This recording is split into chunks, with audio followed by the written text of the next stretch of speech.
Thanks for joining us for Season 6 of the Hospitality Hangout, a hospitality-focused podcast where the founders of Branded Strategic share their insights and bring technology and innovation leaders that are making things happen in the industry we love. My name is Jimmy Frischling, otherwise known as the Finance Guy. I'd like to introduce my partner, Mr. Michael Schatzberg, otherwise known as the Restaurant Guy. Thanks for the introduction, Jimmy. And to all those listening, feel free to call me Shatsy. Together, we are the personalities behind Branded Strategic Hospitality. We work at the intersection of hospitality, technology, innovation, and capital. And Jimmy, let me tell you something. We got a show for you today. We got a show. We got a big show. But before I get to the show and before we get to the guest and dive into everything happening, because it's exciting, I just have to bring up one thing, Jimmy, one thing. I couldn't imagine what it might be. So why don't you just tell me what that one thing is going to be? The one thing I want to talk to you about is an e-commerce platform called the Branded Marketplace. Self-promotion. This is nice. No, Jimmy, this is not. It is not. It is something that I think we're doing for the industry. Tell me more. This is created by hospitality for hospitality. This is an e-commerce platform connecting anybody in food and beverage, anybody touching the restaurant space, anybody. And you need to find a solution to help you operate. You go to the marketplace and you will find the best in class technology and innovation solutions for you. Everything. I don't care if you have one pizza shop or 10,000 pizza shops, there's going to be a solution for you. All you need to do, Jimmy, is go to thebrandedmarketplace.com, check it out, and you're going to love it. And Jimmy, do you know what it costs to use something like this? I mean, what do you get? $500 a month? $1,000 a month? What do you think? It's got to be expensive. How much does it cost? Zero. That is the crazy thing, Jimmy. Zero. How do we make money? Jimmy, I'll tell you how. We make it in volume. Everybody goes on. Somehow, I don't know, you're the finance guy. You figure it out. But I know, Jimmy, you'll figure it out. Yeah, we make it up in volume. Anyway, if you want to get on the marketplace, go to email us at marketplace@brandedstrategic.com, and we can get you onboarded right away. We love it. It's fantastic. Join the club. Jimmy, back to you. That's awesome. And that first segment was sponsored by Chico's Bail Bonds. Chico's Bail Bonds. Excellent. Well done. All right, let's jump into this. We really do have a fantastic guest. We had a great show, and I'm really fired up because, Shatsy, I often refer to you as, I like to say you're my Cher or my Madonna, going by one name. I know you want to be Prince. But we have a gentleman on the show who also is well known by a single name. But our guest today is our friend Nabeel Alamgir. Nabeel, as he is affectionately known in the industry, is the founder and CEO of Lunchbox. And while I always say it's easier for us, to boast and to brag about others, let me just say that Nabeel was also inducted into the 2021 Forbes 30 under 30 class. That's a big freaking deal, and congratulations. Wait a minute. This could be literally one of the most famous guests we've ever had. I was also just thinking, Shatz, you don't even remember being under 30. That's so many decades ago. I mean, did Jimmy, they have I don't have enough fingers. I don't have fingers in my hand for that. All right, but anyway, let's get Nabeel into the show. Well done on the well recognized, well earned on the recognition. Nabeel, we'll ask you to take the lead. Give us a little introduction on Jimmy, yourself. I'm going for Forbes 60 under 60. There you go. I'm going for that too. Yeah, we'll get you on one, Shatz. You and Bezos. Anyway, so well done, my friend, on the recognition. Why don't you take the lead? Give us a little introduction on yourself, and of course, tell us about Lunchbox. I'll tell you about Lunchbox. First of all, thank you so much for having me. That banter right there, I would fucking pay gold for that. That was amazing. I don't know what you were selling. I want it. I want to buy it. I want to pay premium. I want to pay 2x. But either way, thank you so much for everything you two do for the community, for the hospitality industry at large, and thank you so much for having me. A little bit about Lunchbox. Lunchbox is a food tech company that sucks, but it sucks the least. It sucks the least. That's my intro. I love that. That is a unique intro. I got to tell you, no one's ever come on and said, I suck the least. We suck, but we suck the least. That's Lunchbox in a nutshell. But maybe there's, for people who are actually looking for explanation, what we do is what Toast has done for everything within the four walls. Inventory, labor, this, that, yada, yada, yada. They've unified the back of house. We want to unify everything that leaves your front door. That's the way we see Lunchbox. That is aspirational. That is today. And that's what we want to do. We want to do everything from everything consumer facing. And we started with online ordering. We do last mile delivery, but we go beyond that. We do loyalty, marketing, design. That's why I don't have a lot of friends in the industry, because I want it all. I want to unify it, because that's what the industry is looking for. They're tired of the fragmentation, and they're tired of you signing the dotted lines and then bye-bye, see you in a year or two. They want a unifier, a operating system that matters. So that's where Lunchbox comes in, but we still suck. We just suck the least. I love it, Nabeel, and thank you for that. And that is really, I'd say, one of the best intros. We'll definitely use that a lot. And but listen, before we dive into Lunchbox and the product that sucks the least of all the products out there, before we take a deep dive into this sucky product, I'd like to learn a little bit more, because you really do have an interesting background. As Jimmy said, you were Forbes 30 under 30 in 2021, which is really unbelievable. But you are truly, it's an American dream story. I mean, this is really an American dream story. Jimmy and I have got to know you over the last couple of years. We've broken bread. We've had some drinks. Yes. Share with our listeners a little bit about your background. I mean, you were literally, you started at the bottom of the restaurants, like so many people have done. It was Bareburger, I think, if I remember correctly, and you were a busboy at Bareburger, and now you are the CEO and co-founder of Lunchbox. You raised, I don't know if Crunchbase said you've raised $10 trillion or something like that. Yes. Jimmy, I think I may have the numbers wrong. Usually you take that stuff, you may have, but I know it was a couple trillion. Yeah, it could be a little off. I don't know who can help me. I want to see some of this money. So Jimmy, maybe you can maybe I have a couple zeros wrong. But anyway, but the question is, so just give us a little background on how, I mean, you're living the American dream. Tell us, how'd you do it? How'd you get here? I was really shy. And you have 3 minutes to do it. I was really shy till 15. I wouldn't say a word. And that was easy because I did not speak any English. I just got to the country. I came here in Jackson Heights, where all Indians do. I'm not Indian, I'm Bengali, but I'm not going to go ahead and teach everyone about the difference. That will be 5 minutes longer than I was hoping. But all right, I am Indian, Bengali, whatever you want to call it. I'm brown. I come here. I don't speak any English. I learned English watching Scorsese movies. I also grew up in the projects. Dad favorite Scorsese movie? Go. Casino. Dad was a cab driver. Love it. Nice. Dad was a cab driver. Mom was a Dunkin' worker. It was a shithole growing up. I fucking hated being poor, but that's how I grew up. And I never wanted to remain that way. And I was blessed enough to be in this country, blessed enough to take opportunity. Got a full ride to Syracuse, dropped out. Was going to be a doctor, and I was going to go ahead and take care of you, Michael. Your mom must have been extremely pleased that you were going to be a doctor, and then you dropped out. I'm sure she was thrilled. She's the fucking worst. She never sighed. Now in hindsight, I always knew it. In hindsight, the difference between Indian parents and Jewish parents are the same. That's what I've discovered as I've made a lot of friends. So if you guys know anything about the Jewish community, just imagine it to be the same in the Indian community. I dabble in the Jewish community. I dabble. I've dabbled as well. Yeah, like you blend. Yeah, sure. So I grew up. I was blessed enough to get a job at Bareburger after I dropped out, and it was beautiful. I loved the restaurant industry. You didn't have to talk a lot when you were a busboy. You just had to work hard, and I worked my way up to a CMO there and opened 50 restaurants in 5 countries. And I played a big role there outside of marketing. I expanded to technology, expanded to, just all parts. And because of my CEO, Euripides Pelikanos, a Greek legend who, raised me, right? Older brother, best thing that happened to me. I'm so lucky. I'm so lucky to, have met some of the people I've met along the way. So that was my journey at Bareburger. And then confidence starts to build. You start believing your own bullshit. Start believing you're actually good at what you're doing. And some of that happened. And I said, you know what? I think we can do, I think we don't just help Bareburger, we can help everyone. We can help restaurants everywhere. So that's my journey a little bit from 15-year-old scrawny kid to 30-year-old scrawny kid.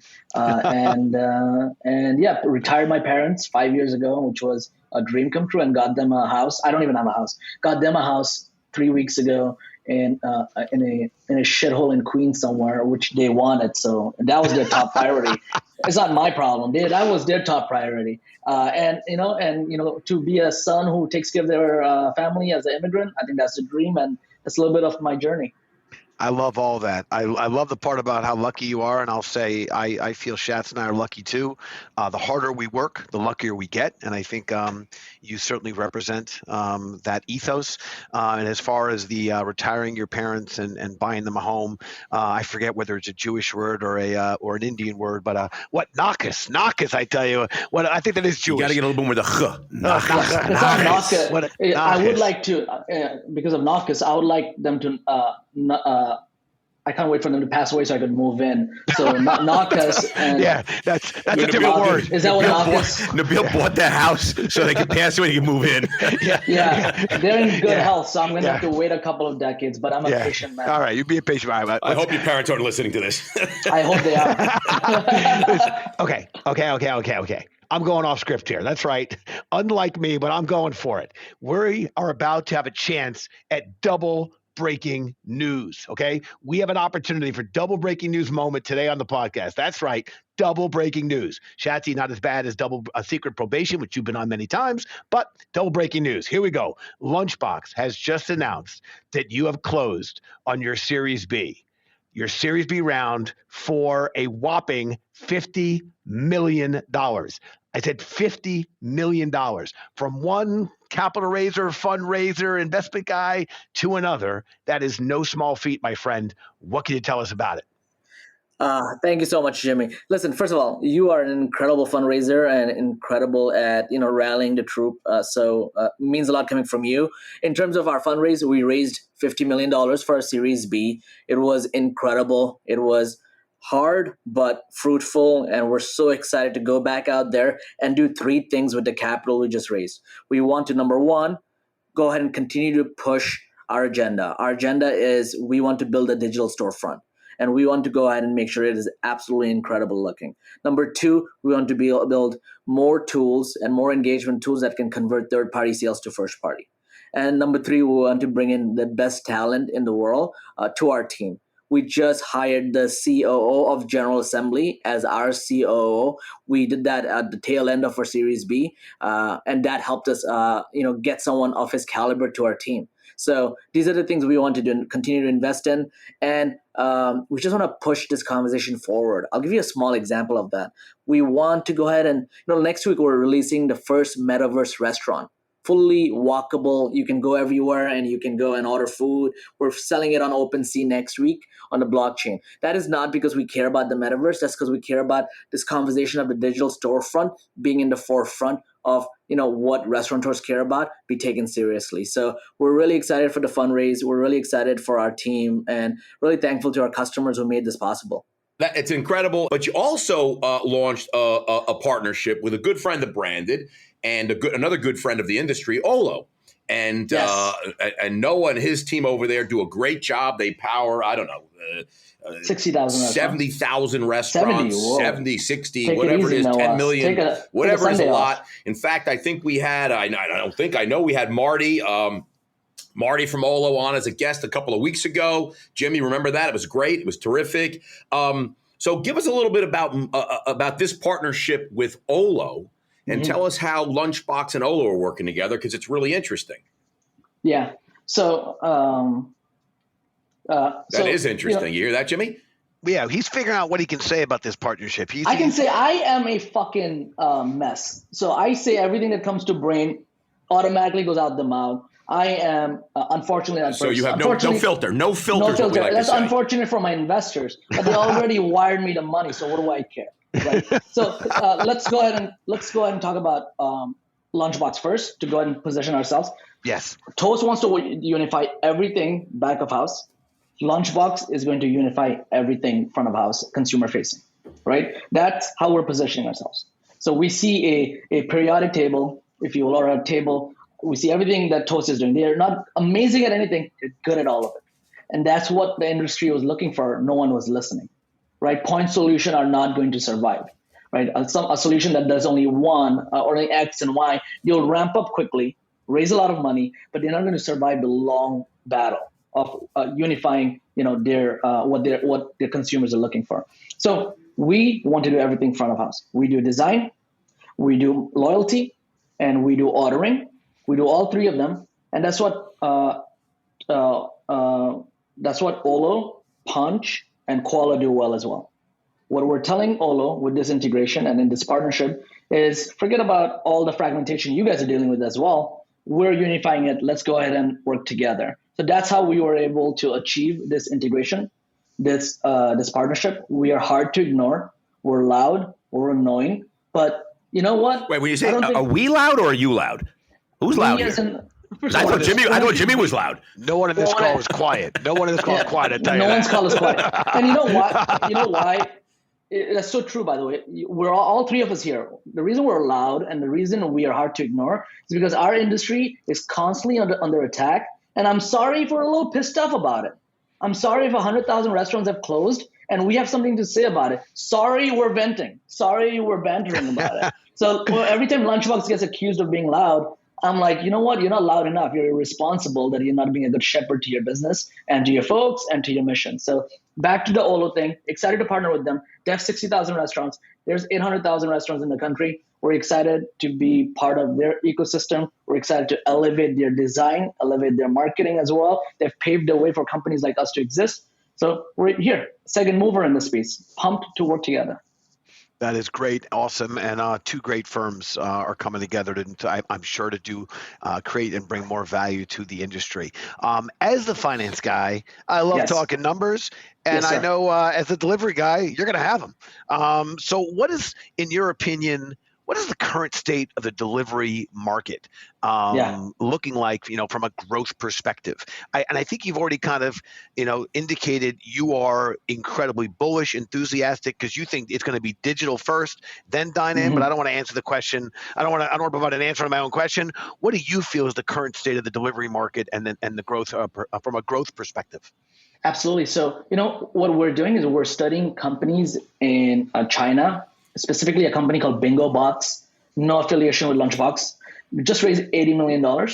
No POS, no hardware, no labor interaction. You walk in, you walk out, very similar to Amazon Go, right? We're looking at that company as a company of what the next phase of this country will look like. The last phase was offline hardware, Micros Aloha, looks great, feels great, great in enterprise, still the winner there. The phase we're in right now is a cloud phase. Olo and Toast are dominant force. Offline, in-store and out of store, right? A little bit more cloud focus. The next phase is going to be one where we're going to see the oddest people open up restaurants. It's not Mr. Beast that's an example of it. It's, the Kevin Harts of the world. It's everyone who's an influencer and has a following will pair up with culinary people, go ahead and tap into their base, and then open physical restaurants a year, 2 years later. So we're excited to see a majority of U.S. delivery, U.S. consumption of QSR or any food be at home. It'll be our prediction is it'll be 75% delivery, and the rest will be in store. Number of seats you have within your restaurant is limited. It's 50, it's 100, but the number of people you can feed around your community is a lot more. More importantly, right now it's a sign of shame if you have a second brand out of your kitchen. It means you're not doing well. You don't have to tell anyone you're doing that. That is a stigma that is not real. In the future, that will be how you run and optimize a kitchen. That is just being efficient. That's just spraying and praying and borrowing from digital marketing to see what works and then narrow down the focus. So that's the phase we're excited by. One where restaurateurs will have marketing people, growth hackers, digital people on their staff. Instead of doing campaigns of what ad work, they're going to do what food is working. So that's the phase we're excited by. That's going to be where we hope to win and hope to lead the way. I love it. I love it. Jimmy likes talking about numbers, and I think we kind of got an idea. We didn't really get to a lot of numbers on that kind of answer there, but I get it. We see where you're headed. I like it. Let's talk about branding and marketing, because that's something I really like to jump into. And I got to tell you, Nabeel, you guys at Lunchbox, and you in particular, really do an incredible job marketing. The logo is cool. Your posts are cool. Your vision is cool. Everything you're doing is very cool. And we dig that, because at Branded, we like to think we're cool, but we're not as cool as you guys. That's for sure. You guys are very cool. So give me an idea of what your secret is, if you can, for our listeners. What's the secret of your branding? The secret is opening a restaurant, and this is why most people open a restaurant, because they like a certain kind of food, and they're like, I should open a barbecue restaurant, and and Astoria needs it because I live in Astoria, right? That's how a lot of restaurants around the country are born. I know this because it's a real story. I did open a barbecue restaurant in Astoria that failed miserably, but let's not spend too much time there. Let's very quickly move on from that. But in terms of our marketing and branding, we're just telling our story, and we're wondering what will have an emotional impact. And if it will not have an emotional impact with 3 groups of people, we don't want to do it. I just hate it. There's so many things I look at that we do. First of all, 80% of everything I put out there and we put out there, I hate. And I'm ripping into my team how much I hate it. But when we do put out good stuff, it does 3 things well. It emotionally connects with, first, customers that are new, and then, that are old and that are new. Old as in our existing customers and hopefully some new customers. Second is our people, the people that work here. It's tough working here. It's a lot of hours. I have no idea why people choose to join this company, but they decide to. I want to make sure they know what's going on, and then potential new employees. And the third group is investors, existing, because they need to know what we're spending and burning their money on, and burning I am.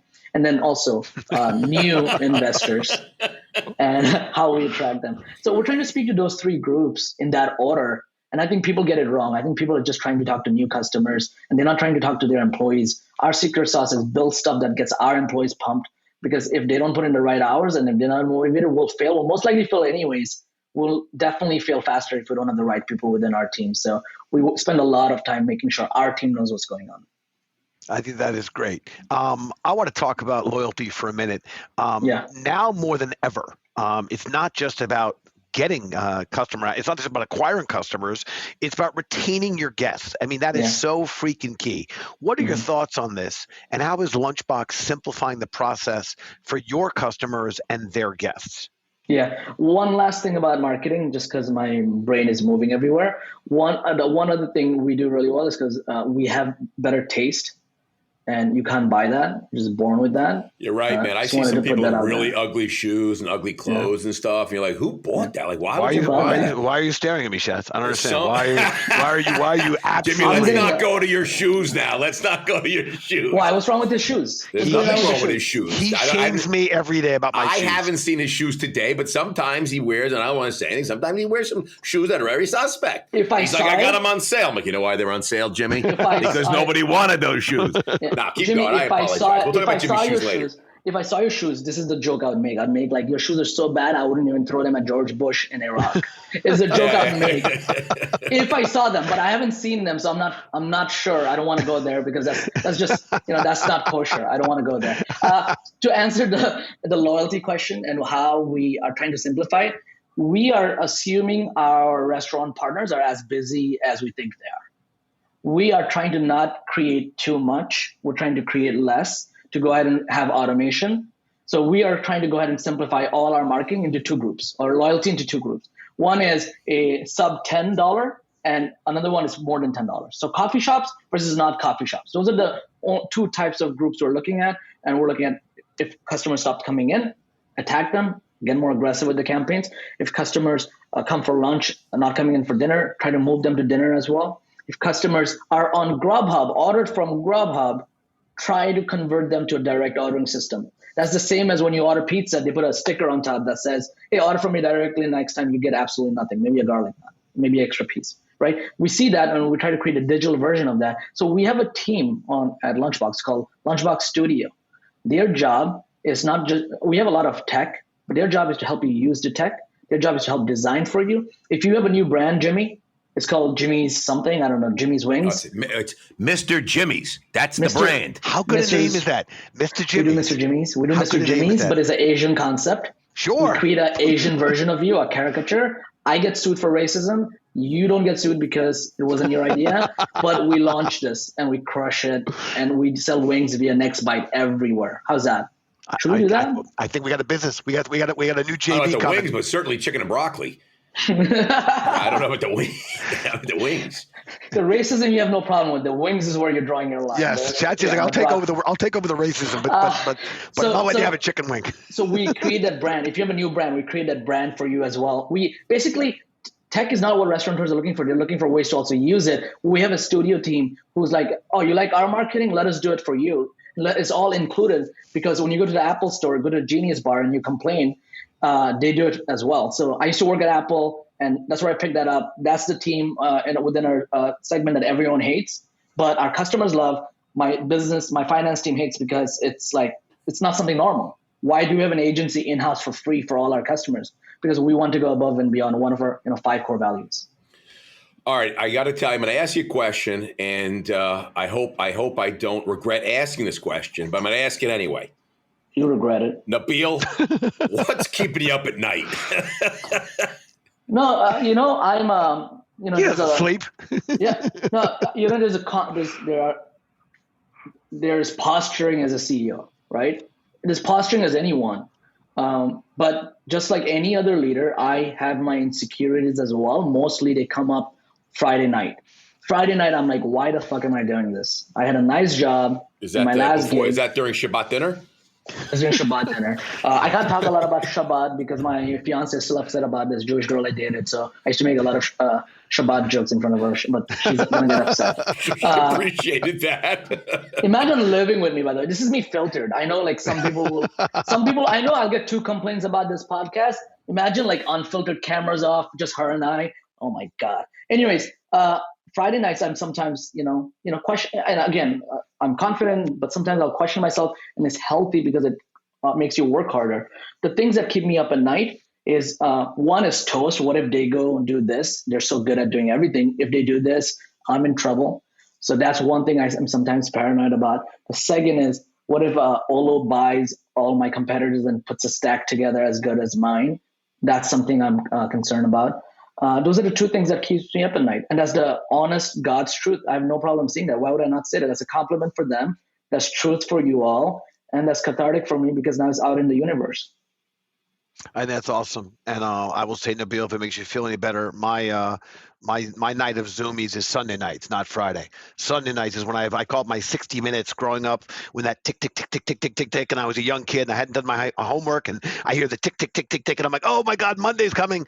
Yeah. Sunday nights are my anxiety night as one of the partners here branded about what am I doing wrong? What am I doing right? That's my anxiety night. So anyway, just sharing. Tuesday for me, Jimmy. Tuesday. I feel Tuesday. I thought you were Tuesday through Friday, but okay. Tuesday. All right. Nabeel's got Friday, I got Sunday, and Schatz has got Tuesday. All right. Shat's making up. Shat's that confident in general. There's no way Shat's not feeling great all the time. Shatz feels good. Medication does wonders, Nabeel. Medication does wonders. Shatz, you don't have to stoop down to our level, try to connect with us. It's okay. You can live on a pedestal. We can put you up there. I don't care. You don't have to connect with us. Be vulnerable. Don't make it up. Jimmy and I got issues. You're perfect. You're perfect, Shat. That's right. I say that every day in my head. I say that every day. Exactly. All right. It turns out that while we started this podcast, because we like talking to people, we like asking the questions. I'm going to regret this one too, Jimmy. Yes, we learned along the way that our guests and friends also have some questions for us. So let's kick off our talking back section where we invite you to take control of the mic. Nothing's off the table, and you can ask us anything you want. And Shat and I are committed to matching your unfiltered and directness. Microphone is yours, my friend. I have a good question because I'm generally curious about this one, which is, the market, the venture market and food tech is crazy. There's so much money pouring into food tech. You guys are investors, you guys are operators, you guys are a little bit of everything, master of all. How are you seeing this venture market and how incredibly fast moving it has been for just not just all investments, specifically in the food tech investment? There's so much money pouring into this space. What's your reaction and thoughts to it? I love the question, and I'm going to jump in if it's okay with my partner, Shatsy. Let me jump into that, Jimmy, since I'm the finance guy here. Go ahead, Jimbo. No, Nabeel, you could not be more accurate. And there are moments in I'm 30 plus years as a financial and investment professional, and I've seen this movie before in other asset classes, in other emerging markets, and other alternative investment opportunities. This is hospitality tech.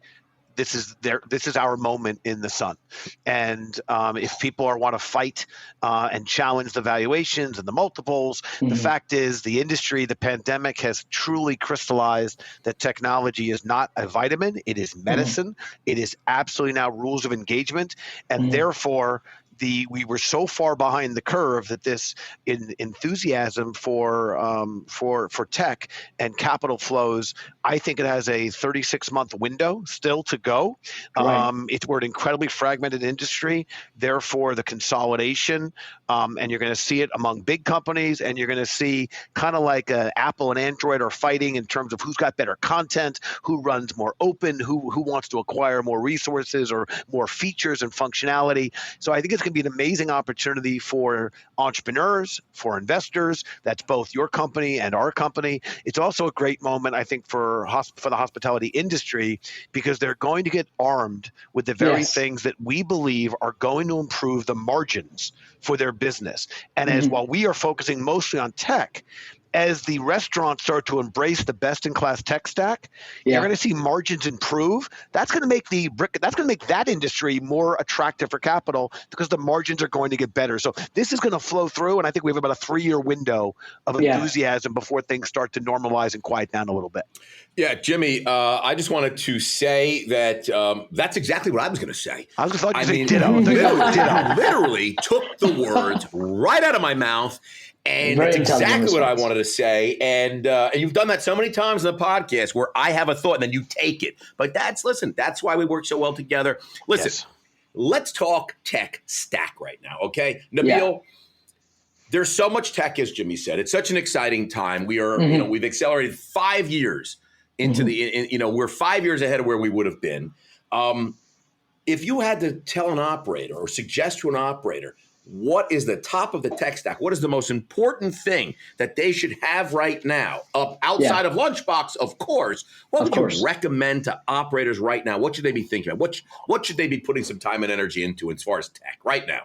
Right now, Michael, that's a tough question. Is it SMB? He called me Michael. Did you hear that, Jimmy? That's a really good question. He was giving you kind of Mr. Schatzberg, please. He was calling by your name. Your mother gave passport. you. By your passport name. Thank you. I appreciate that. A very intelligent question. I was like, I sat up shocked. for a second. He was shocked. I was an intelligent question. It's written down for me. Is it a multi-unit or is it a one-off? Anything that you think, what is the most important tech operator should be looking at right now outside of Lunchbox? Okay. So if I opened a restaurant, let me just change the question a little bit. Just if I open a restaurant, let me tell you the tech I would invest in, right? I would try to stay lean, because I want my COGS to look good, because I'm going to raise sweet green money. I want that big multiples. I don't want the restaurant multiples. I don't want the PE money. Forget that. Fuck that. I want sweet green money. I want all day kitchen money. I want Silicon Valley. I don't understand what you guys are doing. Let me pay you a lot of money. So what I would do is I'd try to keep things lean. I would work on 3 things. One is I'd look for a unifier of front of house. I said that's Lunchbox, forget that. I'd look for one POS that can do all of my in-house needs. Keep it simple. I don't want 15 different things. I just want one. Unfortunately, that will be Toast. And I hate naming names, but let's say it's Toast. And then I would also try to work on some tech myself. I would work on some tech myself in off-premise, because I want to be in the intersection of food and tech and raise VC money. So I would go ahead and build something as well. And a lot of our partners, by the way, have their own technology they're building. So those are the top 2 things I would go ahead and sign up with. I also would go ahead and invest immediately in a digital marketing company. That would be the 3rd thing I would invest in. For some reason, restaurateurs forget that people still eat with their eyes, and they don't spend half as much money in paid media as they do on their bricks and buying their bricks and table and physical things. Those digital assets matter, and I would significantly go ahead and invest in that as the 3rd stack. And 4th, and this is a weird one, but I would invest in ZenReach, because there's some group of people that are left out of the silo, and that's Wi-Fi tech. People who come in and maybe are not buying anything, they're not actually getting their card swiped, but they want to go ahead and get into the Wi-Fi and still give up all their data. That's the part that's missing, and Grubhub data is missing. Those are the 2 parts that are missing that I've tried to work on. So that's where the digital media and ZenReach comes in. I was really looking for one answer. To be honest with you, I'm sorry. No, it's fine. It's fine. I'm sorry. By the way, I'm telling you, he was dropping knowledge. I'm okay with it. I thought the first half of your answer of the tech stack was sponsored by all of our friends at Toast, and the second half, I'm sneaking in there saying targetable, digital marketing, targetable, and to make sure I'm not making my new partner and chief operating officer angry, I'm going to say just targetable. Why? I don't know. Who knows? I'll say something about targetable. We love them. We're putting them in our system for all our customers because we love them. They have an incredible leadership team and an incredible program. So we're implementing that on our back end for all. And I got to tell you, you know why else you're putting it in there? Do you know Jimmy was the CEO of Targetable for a week? Jimmy, you were the 2 weeks. A lot of people don't know that. Jimmy was the CEO for 2 weeks. Why did he get fired? We can't get into the details right now. We're in confidentiality issues, but he was the CEO. Too much money in the coffee bean. Yes. Absolutely. I think I was the greatest GM of all time, and then I've heard my first order of business as CEO was to replace myself. That's what I did. He's like, I need a headhunter. How do I get rid of me? Yeah, Phil Jackson spent longer. And Jimmy was the CEO, and we had to pay an executive search firm $100,000 to get rid of him.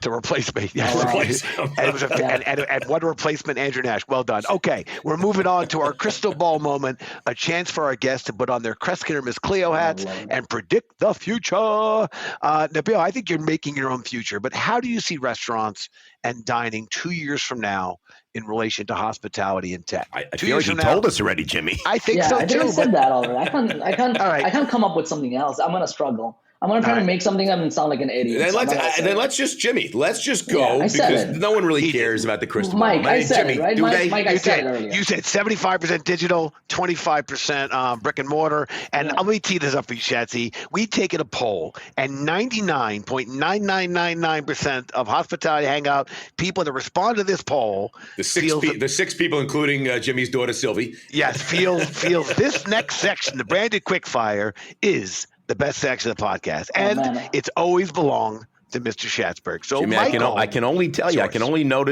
say this by the amount of mail that is piled up in my office. There is so much mail here that I can't even get to, of all the letters that people say they love it. They love it. They love it. Marry my daughter. We love this section. Love it. All right, so you want to do it? Here we go. Nabeel, branded quickfire, 5 lightning round questions. Are you ready, sir? Yes, sir. All right. Favorite hamburger topping? Cheese. Where are you getting dinner from tonight? Tonight when I'm tired that night I get Chick-fil-A. I'm getting Chick-fil-A tonight. What's your favorite food city in the world? New York, baby. I said New York. No, specifically Queens, New York. Yeah, nice. 100%. Where's your favorite place to travel? When I want to see a bunch of white people, I go to Italy. When I don't want to see a bunch of white people, I go to Thailand, where I still end up seeing a lot of white people. Okay. All right, here we go. If you were to challenge Jimmy Wright to a good old-fashioned arcade race car game. Yeah. You know the ones where you sit down side by side and you got the gas pedal and the whole thing. Yeah. Who would you have better odds of beating? Between the two of you? Yes. I think you guys will beat me because you guys are old. I've never used it. And you just Uber around. You don't drive. I've never used it. I've seen it in movies. I've also. What is this one thing? This cassette. What is it? I like it, Jimmy. It's the first time that the guest has said that no, we both win. Yes. What I meant was experienced, seasoned operators, legends, and leader of the New York City hospitality community is what I meant. What came off was old. My bad. That was awesome. I got to tell you, we could have replaced the word old-fashioned arcade game with so many words. Like, who would have a better job dialing a phone number on a rotary phone? What is that? Who would you? And Nabeel's like, what the hell's a rotary phone? What's a rotary phone? What is that? What is that? Anyway, well done, well played, Nabeel. I just want to say one thing about age. As I went after both your age, I'm aging like shit. The start of this, stressing me out. So don't worry, I'll have my day as well. It is all good, my friend. Grass don't grow on a busy street. And I really never know what that means. But okay, Nabeel, we want to thank you so much for joining us. Thanks for that, Jimmy. What does that mean? I gotta Google that. I've heard it so many times, and everyone's like, what does that mean? Of course the grass doesn't grow on a busy street. That's why it's a street. Anyway, I want to thank you for joining us on the podcast. You've been a great guest, good fun, and also you really were sharing some tremendous insights, and we appreciate it. We also want to thank you and your entire team for the hard work that you do to support the hospitality industry. You're an ally to the industry. You want to make things better. And that's one of the things we appreciate and respect about you and your company. If you want to get in touch with Nabeel directly, you're going to email us, and that's the branded team at podcast@brandedstrategic.com, podcast@brandedstrategic.com. We made a mistake in season 1. We gave out some personal information. We corrected ourselves. We're up to season 5. Who knew that people would actually dial everyone's cell phone that we gave out? Who That's knew? amazing. Yep. So you reach out to us. We're happy to put you in touch with Nabeel. And to our listeners, we want to thank you so much for tuning in. You guys continue to make the Hospitality Hangout a success. Oh, yes. Wait, Nabeel has an offer. He has a big offer. I just want to give out my phone number is 916-993289. Call me. So just call that number. Everyone just dial in that number right now. Nabeel will pick up immediately and ask Nabeel anything you want. Just call me. The first 100 caller gets $1,000 each. Call me right now. Well, thank you for giving out your cell phone number. I appreciate that, Nabeel. And let me just tell you also, when you call that number, Nabeel will answer, and he has an offer for you. If the first 100 callers to that cell phone number, you get Lunchbox for free for your restaurant for the first 12 months, and you get full reign of Lunchbox Studio to design some of the coolest stuff. So 100 callers, call that cell phone number, and you get free Lunchbox for a year. It will sound like Jimmy, but it will sound a little like Jimmy. But let me tell you, that's Nabeel. That's Nabeel. That's my phone voice. Yeah. Exactly. Yes. I make sure I keep Shatsy's personal credit card to take care of these gifts that he's giving away. I appreciate all of that. To our listeners, I was just saying I think you stumbled Jimmy speechless right now. There are hundreds of thousands of podcasts out there, and you guys keep making the Hospitality Hangout one of the stars. So thank you for that. And finally, if you haven't done so already, please subscribe to the podcast so you don't miss out on our exciting guests in the future. And better yet, invite a friend to hang out with us the next time. So until then, this is Jimmy Frischling, your finance guy, with a big thank you to Nabeel. Passing to my boy Shatsy, the Madonna and Cher. Thank you, everybody. This is Shatsy, a.k.a. Restaurant Guy. Thanks for hanging out with us. Thank you to our guest, Nabeel. This was awesome. Cheers, everybody. Thanks, everybody. Bye.